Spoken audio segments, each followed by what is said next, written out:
আমার জীবনের অনেকগুলা বছর আমি হারিয়ে ফেলেছি।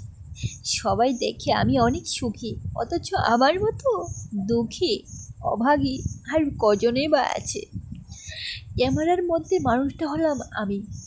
তোমরা কি বলতে পারো আমার বয়স ঠিক কত হবে?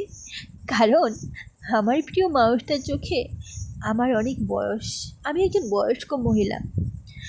জীবনে অনেকগুলো বছর হারিয়েছি, সে কথাটার মানে হলো 12টা বছর আমি বুবার মতো, বলতে পারো এক কথায় মরা মানুষের মধ্যে কাটিয়েছিলাম। আর এখন আর 5টা বোর মতো বাঁচতে চাইলেও আমি বাঁচতে পারি না। কারণ যা কিছু করতে যাই তখনই আমার স্বামী বলে আমার নাকি বয়স অনেক হয়ে গেছে। তখন তুমি কোথায় ছিলা যখন আমার জীবন 12টা বছর নরক যন্ত্রণায় কেটেছিল?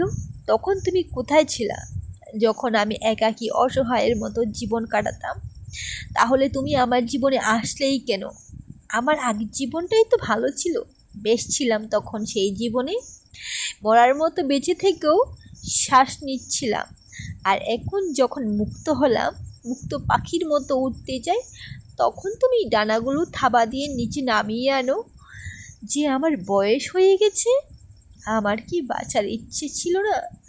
আর যদি জানতাম এইরকমভাবেই বাঁচতে হবে, তাহলে আমি ওই মরার মতোই বাঁচতে পারতাম।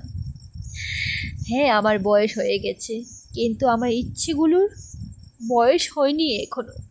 এখনো আমার বাঁচার ইচ্ছে আছে। আমার ইচ্ছেগুলো এখনো উঠতে যায় মুক্ত আকাশে।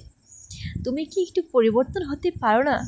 যে আমার 12টা বছর কেটে গেল দুঃখে কষ্টে, তখন আমি অসহায় ছিলাম। এখন আমার কোনো অসহায়তা নেই। এখন আমি বাঁচতে চাই।